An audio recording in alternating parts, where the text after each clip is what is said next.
Crystallized honey, sticky sweet grit, like gravel, a mouthful of bones scrape against my teeth. When I was a kid, I was terrified of being worn down to the gums because you only get one set. I was obsessed with preservation, with saving things for later, not knowing when later would be. Sometimes it never came. My things would sit in a box in the back corner of my closet until one day I had to leave them. Years ago, later did come. My stepmother brought out a storage bin, set it in front of my knobby adolescent knees, and told me to sort so she could sell its contents. I dug through the candy colored plastic and popped three legs of a doll's table into its base. I couldn't find the fourth. It was my old three-legged Barbie kitchen table.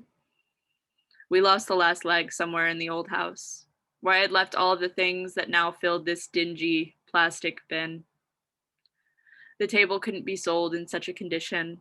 I set it aside and tried not to move my face too much. I kept sorting through the box that had been saved for later.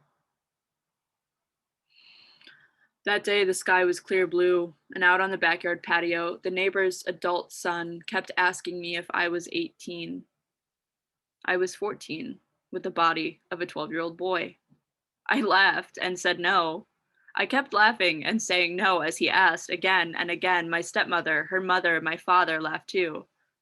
As he kept asking and we kept laughing, my well assuming little 14-year-old mind descended slow and steady, then stumbling to the conclusion of what it meant to ask a 14-year-old girl, built like a 12-year-old boy, whether or not she was 18.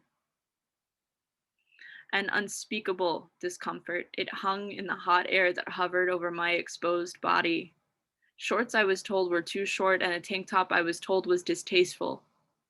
And it was the first time I remember wanting to crawl out of my skin and leave it there on the hot concrete, or otherwise disintegrate. My pile of ashes nudged along the ground by the lazy breeze of the afternoon and that gentle wind of obscuring laughter. I hope to a God I did not trust that the neighbor's son was not saving me for later. Days after, my father and stepmother had a talk with me as we walked through the corridors of a crowded mall about my too short shorts. I wondered if it mattered whether my pants had been a few inches longer. I seethed quietly and put it away. Can you feel the walls of the boxes in your brain? The trinkets you're saving for later or whatever is in there? The beginning of a cold, dark tunnel, not a beam in sight. I joke that my brain is made of tangled yarn, but it is so much more difficult than that. My brain is full of boxes I cannot open, nor find the handles to move. They sit heavy in my head. The floor beneath them sags, and I try to ignore the strain.